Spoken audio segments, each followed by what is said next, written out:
Greetings and welcome, everybody, to this week's episode of UC Weekly News. I almost have my voice back. Hopefully you guys can hear me this time. This is David Danto, your host, and I'm joined by my buddy Kevin Kieller. Kevin, how are things going? They are going well, David. Thank you very much for having me here and for having me at New York City Collaboration Week. And that's what we're going to be talking about this week. I wanted to get your perspective, and I'll give you a little bit of mine of how Collaboration Week went this week, the IMCCA's nonprofit event. We had some awesome hosts and some great topics this year. Then we can talk a little bit about what we're going to do a week from today, which is kind of interesting. But in any case, so Collaboration Week started on Monday at Cisco's offices. Monday morning, and we did a bunch of presentations on the blending and merging of collaboration and AV and room data and building management systems and smart buildings and how things have changed. What was your take on listening to Mark talk about that? Yeah, I really liked, Mark Miller gave a lot of details on kind of what Cisco's done, what they started before the pandemic. So, some great stats, and I really enjoyed his presentation. So I think it was like 2013 to 2018, they reduced their real estate footprint by like 36%, even as their employee growth, was by 18%. So that means they got rid of or consolidated 260 buildings. So it was fascinating, the scale and scope that they operated on.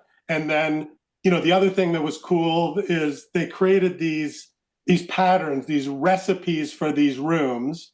And even though, a lot of their offices, like this was my first time being to Penn 1, which is a super cool kind of flagship office that now they've replicated in very different buildings. So quite different in the different countries, but to the largest extent possible, which this makes a lot of sense. They have these kind of recipes for, I don't know, 18 different types of rooms or something. And they use those.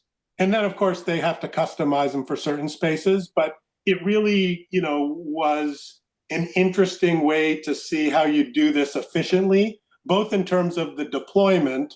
But then, of course, you have to maintain these rooms and monitor these rooms, and having them be more standardized, that helps the IT pros, the AV pros, and of course, it also helps, improve the end user experience. So I really enjoyed, the scale and scope and all the details that were part of that presentation. And of course, the offices are pretty impressive as well. Yeah. And what they've done is they've taken a lot of that data and their learnings and they moved them into their configuration tool, which is available to customers now. So customers can come in and can configure, their rooms based on the learnings, their new microphones, their new camera angles, the various things.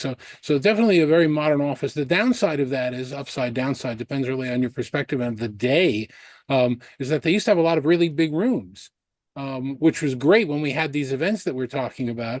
But Right. now that they don't really have rooms that are that big anymore, now they'll hold like 50 or 60, and that's kind of it. So you lose that huge space for doing big things. But on the other hand, you make better use of the space because people that are working hybrid can come in and use the smaller spaces a lot more functionally. Yeah, absolutely. I mean, I love the focus on, using the data, as you say, to reconfigure the spaces, get the most out of the spaces. No, one of the other statistics, and I don't have the right numbers, but, what they said is like ahead of the reconfiguration of the office, and they showed some before and after shots. And certainly before, it did not look like a place you wanted to go, kind of the 70s cubes and that kind of thing. But, what they said is they might have the same number of people in the office after, but it's a much wider selection of people. So while the number of people, just having different commingling of different people coming into the office, if indeed you're saying, the office is a place for collaboration or innovation or brainstorming, the fact that you have so many different people that never chose to come into the office coming in, even if it's only a couple of days a week, that's really got to drive, that innovation and collaboration that a lot of people talk about when they're talking about whatever, make the office a magnet, not a mandate.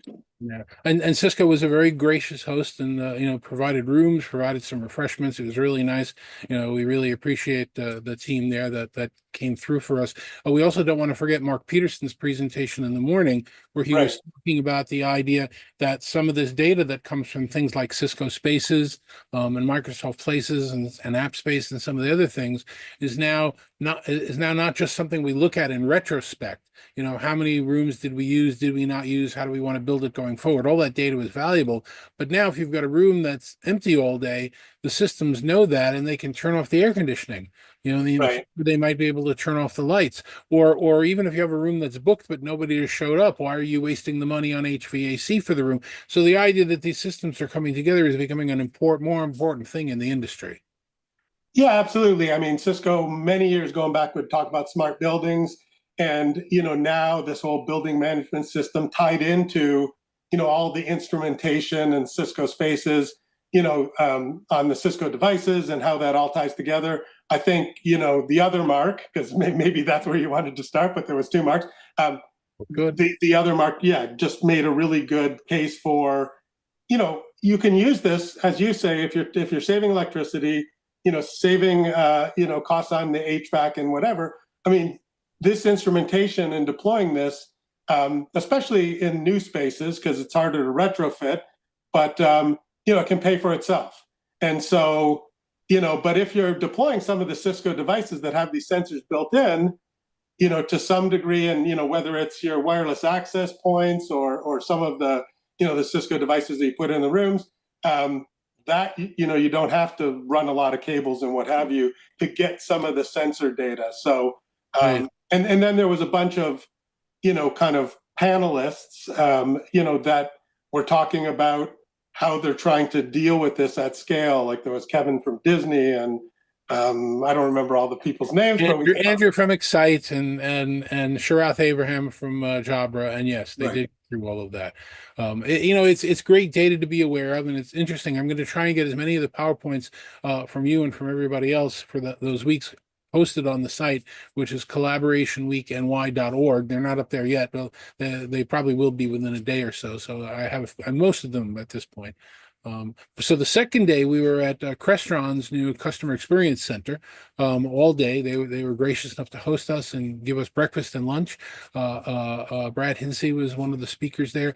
You spoke in the morning, and you were really trying to do kind of a preview of your AI presentation that you're going to do at Enterprise Connect, really trying to comb out and parse out what the benefits and differences and drawbacks are. Yeah. So, firstly, I mean, I really think just overall this conference, like being at three different venues on three different days, super cool, right? So, the Crestron Customer Experience Center, it's in the Design Center, so it's a cool building, and then Crestron has definitely created a super cool space. Once again, for my first time there, they've kind of got the corporate side of it, and then they've got the whole Crestron at home, where it's kind of like walking into a beautiful model home. So they, once again, just like Cisco, Crestron was wonderful hosts. It was a great office, to be in, and had all kinds of designer touches. It certainly felt like a place that you would be happy to hang out in, right? So yeah, so I spoke about AI and really tied it in to the AV side, right? Because that was kind of there was a strong focus on that. Great discussions, around that, and it was very interactive. I think the size of this particular conference meant that you could have that kind of interactivity, and you could have questions that carried over or thoughts from one day to the other because there was a lot of the same people. Not everybody could make it every day, but there was a whole bunch of us that were there on all 3 days. So yeah, and once, as you said, it allowed me to explore and get some additional input for the two sessions that are going to have a strong AI focus at Enterprise Connect, I guess, a week from now. So let's pause there for a second, because you make a point that I really want to reinforce that point. Under the agnostic umbrella of the nonprofit of the IMCCA, we had competitors shoulder to shoulder, breaking bread. Everybody knows everybody else. We had competitors presenting to competitors, and there was no sense of backbiting and there was no sense of get out and none of that. It was an open discussion and dialogue for the betterment of the industry, for all boats rising with the tide. And I think it was a great mix of consultants, of manufacturers, of platform providers, of analysts. You had Eugenio Bio from Zoom, and Yep. the people there from Cisco, and it was a great combination where we could all air these thoughts publicly and really develop a dialogue with the presenter and with each other. And that was one of the most special parts about the event, is that this is the kind of dialogues that we don't really have in the industry in too many opportunities, because competitors generally stay away. So that was terrific. And that day, after your presentation, we had a presentation from Brad Hinsey, as I said, of Crestron, which their Right. review on the subject, and Eugenio Bio, EB, from Zoom, talking about Zoom's AI, and then after that, tours of the space. So we really had a chance to vet out everybody's thoughts and opinions and values on what things were going. We will have most of those slides posted again. Some of those decks definitely have to be edited because they really weren't necessarily for public posting, but at least you'll get a sense of where we went with a lot of it. Yeah, that's a great point because I think both Brad and EB, shared, tried out some materials, shared some material that was kind of, future thoughts or just some thought leadership. And there was some great dialogue. So it really was unique in that respect. It wasn't just like, hey, let's put up our marketing slides. It was a real, excellent discussion with, both vendors and customers, analysts and consultants. Yeah, it was great. And then the third day, we had pretty much gone through most of the technical subjects that we wanted to cover at this event. So the third day, we were graciously invited to one of the new Pace University facilities in downtown Manhattan. And Aaron took over the moderating privileges for the day. And we had a couple of panels on the concept of the future, the next generation of people coming into the industry, the next generation of people that are already in the industry. How do people who work in collaboration today, what are their experiences? Are they different? Do they reach for different tools at different times? And then PACE and the people down there, which have a program called Next Level Learning, presented a little bit of what that was like. So why don't you give us your feedback of how that turned out?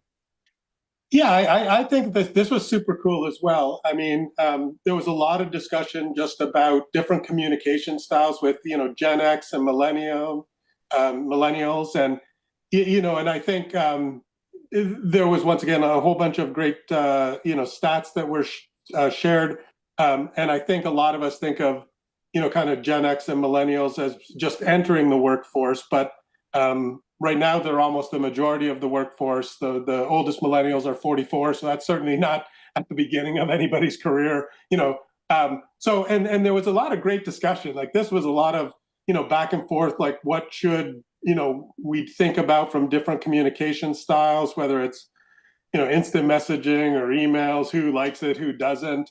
So that was super fascinating. And then just to hear about the PACE has a great AV program, and then this next level program is really trying to generate awareness of this being a fantastic career path to consider. And so with that whole next level program, it's really around going out to the high schools and talking to them about this particular path. And so there was a panel that had people that had gone through, kind of the PACE program, had sort of stumbled into AV and were at different stages in their career and talked about, how they found their way there. Still it's a very male dominated industry. And so, a lady on the panel, was talking about what she saw as, how do you make it more accessible to others? And so I mean, it sounds like a fantastic program. That next level, we should definitely put the link below because I know they're looking for some sponsorship from vendors and whatever to help kind of bring the message to this up and coming generation. Because I think the average age of AV professionals continues to increase.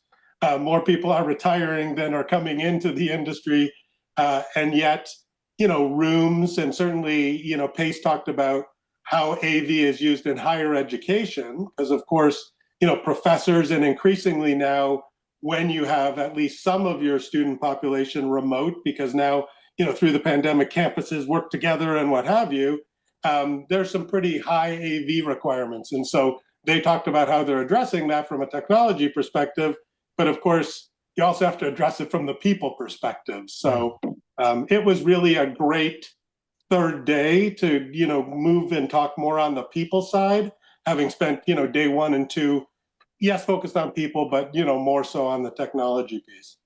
So we do appreciate you coming down and helping with that.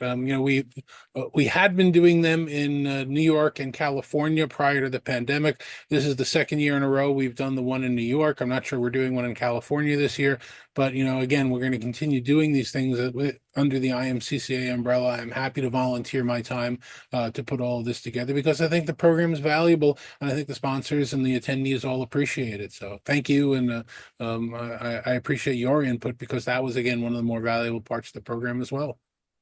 Well, and I love being a part of it, as I said at the beginning. And, until you kind of invited me several years ago, I wasn't familiar with the IMCCA, right? So, and what I love about the opportunity is, I focus a lot on the collaboration space, the knowledge workers. And there still is a bit of two worlds coming together with the AV professionals. Sometimes they're more on the facility side versus the IT side, or it depends on your organization. But clearly, all of this works together, or it should work together, And so this is a real interesting opportunity for me to spend time and to get, different input and different concerns, as it is more focused, not solely on the meeting rooms, but more so. And so I think, would encourage everybody to check out the IMCCA because maybe like a lot of people, like myself, they may not be familiar with it. And certainly, as you say, as a nonprofit, it really is unique in terms of bringing together and helping educate all of us to deliver better services. Thank you. I appreciate that. So for the last couple of minutes here, let's talk about how we're going to be coordinating our time and meeting in Orlando in a week for Enterprise Connect. I'm going to be hosting the Impact Summits on Monday morning around AI and AV and all the things that are going on there. And I get to do the MDEP panel. Now that MDEP actually exists, now that it's in the wild, I have the Jobber Panicast 50 behind me, and I've been running MDEP on that, and that kind of works. And what are your key topics?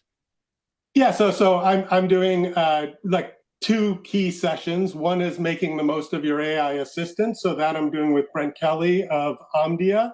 And we're really, whatever AI assistant you're using, we're going to talk about the different ones, just so you know what's kind of out there. There's obviously lots of choices, but really what we are focusing on is, understanding some of the things that can help you get the most out of whatever AI assistant that you use. And we'll also be talking about, like a lot of organizations, might use Zoom AI Companion and Microsoft Copilot or Cisco AI Assistant or ChatGPT, and how and can you get these things to work together. So we'll be, Brent and I will be having a great discussion and sharing, I think a lot of valuable information. And that's going to happen on Tuesday in the afternoon at 3:15. And then on Wednesday morning at 9 o'clock, I'm going to be doing a session that really focuses more on the Microsoft ecosystem. So, focusing on how do you get the most out of Microsoft Teams and Microsoft Copilot. And certainly this is a complicated, Microsoft doesn't make things easy, and they keep coming out with more Copilots and changing products and licenses. So I'm really going to try to cut through some of the fluff and say, hey, if you're a team shop, if you're using Copilot or piloting Copilot, come out to this session because I'm really consolidated a lot of good tips and tricks, and I think it will make your life a little bit easier. Now, I'm going to be leaving an analyst breakfast in order to be able to attend your session. So definitely looking forward to it. And if anybody wants to reach out to you independently of Enterprise Connect, how can someone get a hold of you and find out what you do?